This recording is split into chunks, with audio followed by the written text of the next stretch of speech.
नमस्कार, स्वागत है आपका हिंदी न्यूज 24 में। नए साल की सभी दर्शकों को हार्दिक शुभकामनाएं। ईश्वर से प्रार्थना करते हैं कि ये साल देश के लिए शांतिपूर्ण रहे।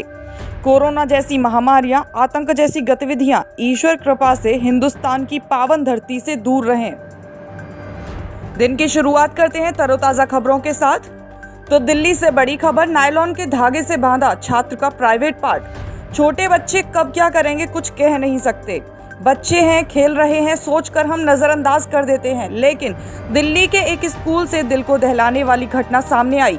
कक्षा दूसरी के छात्र का प्राइवेट पार्ट नायलॉन के धागे से बांध दिया गया। हैरानी तब और बढ़ गई जब पता चला कि यह घटना को अंजाम दूसरी कक्षा के ही साथी छात्र ने दिया।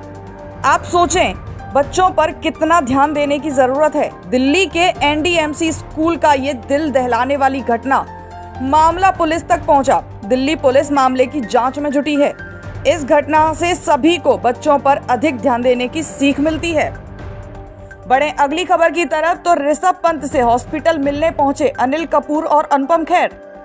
भारतीय क्रिकेटर ऋषभ पंत के एक्सीडेंट से काफी चोटें आई। ऋषभ पंत के लिए पूरा देश दुआ कर रहा है। बॉलीवुड एक्टर अनिल कपूर और अनुपम खेर ऋषभ पंत से मिलने अस्पताल पहुंचे। अनुपम खेर ने कहा कि आम नागरिक होने के नाते हम उनसे मिलने आए। अब वह काफी अच्छी हालत में हैं।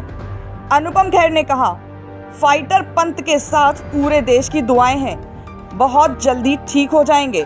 अनिल कपूर ने कहा, हम एक फैन के तौर पर मिलने पहुंचे। उनके लिए जिस तरह की हम चिंता में थे वो नहीं रही, बहुत जल्दी स्वस्थ हो जाएंगे। अनिल कपूर ने आगे कहा, हमने ऋषभ को बहुत हंसाया और आप दर्शकों से भी प्रार्थना करें कि वह जल्द से जल्द स्वस्थ हो, मैदान पर देखने को मिले। सर्जरी या गंभीर चोट के बारे में पूछने पर उन्होंने कहा, यह काम मेडिकल बुलेटिन का है, हम तो एक फैन के तौर पर मिलने आए, लेकिन कोई गंभीर चोट नहीं है। बढ़े अगली खबर की तरफ, तो भारत ने 2022 में लिए कई बड़े फैसले। एक साल खत्म हुआ, लेकिन भारत ने बीते साल 2022 के अंत में पीएम मोदी ने चौंकाने वाले फैसले लिए। फैसले ऐसे जिनसे चौंके चीन और पाकिस्तान, मची खलबली। भारत ने सेना में कई हथियारों को शामिल किया। हम एक आम नागरिक के तौर पर स्पष्ट नजर कर देखें, देश कई हिस्सों से खुद को कामयाब किया है।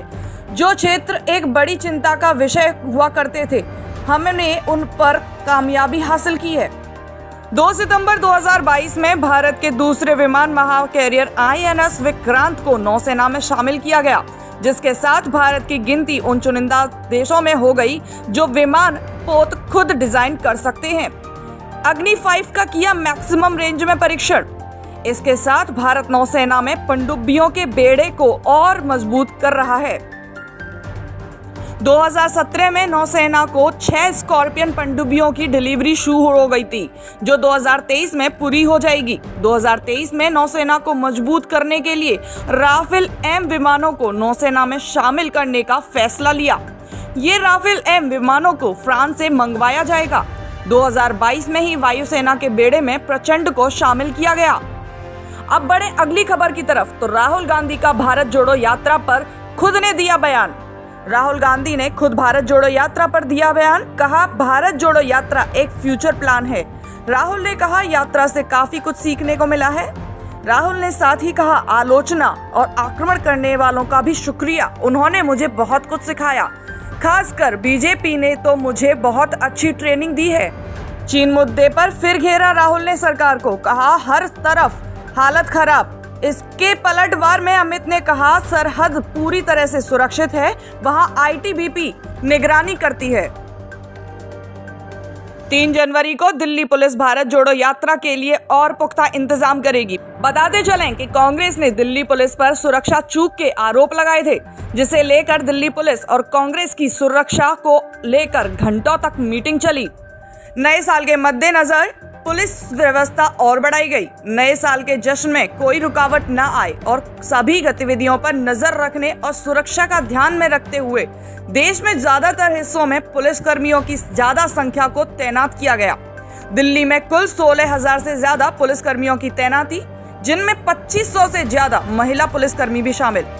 मुंबई में 11,500 से ज्यादा पुलिसकर्मी तैनात। मुंबई में 10,000 पुलिस कांस्टेबल 1500 अधिकारी, 25 पुलिस उपायुक्त, इनके साथ ही अतिरिक्त पुलिस आयुक्त की तैनाती, 40 आरपीएफ प्लाटून की भी तैनाती।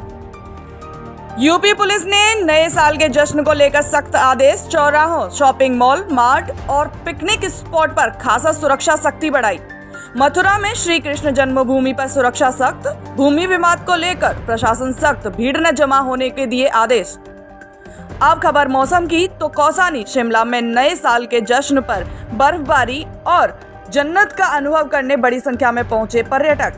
हिमाचल के चंबा में जमकर बर्फबारी, सड़कों पर जमी मोटी बर्फ की चादर। मंडी और द्रास में मूसलाधार बर्फबारी से सैलानियों का बड़ा जश्न। यूपी में न्यूनतम तापमान 10 डिग्री सेल्सियस और अधिकतम तापमान 21 डिग्री सेल्सियस दर्ज किया गया। ऐसे ही तरोताजा खबरों के लिए चैनल को सब्सक्राइब करें, नोटिफिकेशन ऑन करें। हिंदी न्यूज 24 की ओर से आप सभी को नववर्ष की हार्दिक शुभकामनाएं। ईश्वर से कामना करते हैं कि ये साल देश की उन्नति और शांति से भरा हो, कोई जनहानि न हो और साथ ही आपका भरपूर प्यार हिंदी न्यूज 24 को मिले। सावधान रहें, सुरक्षित रहें। मिलते हैं अगली पेशकश में हिंदी न्यूज 24 पर।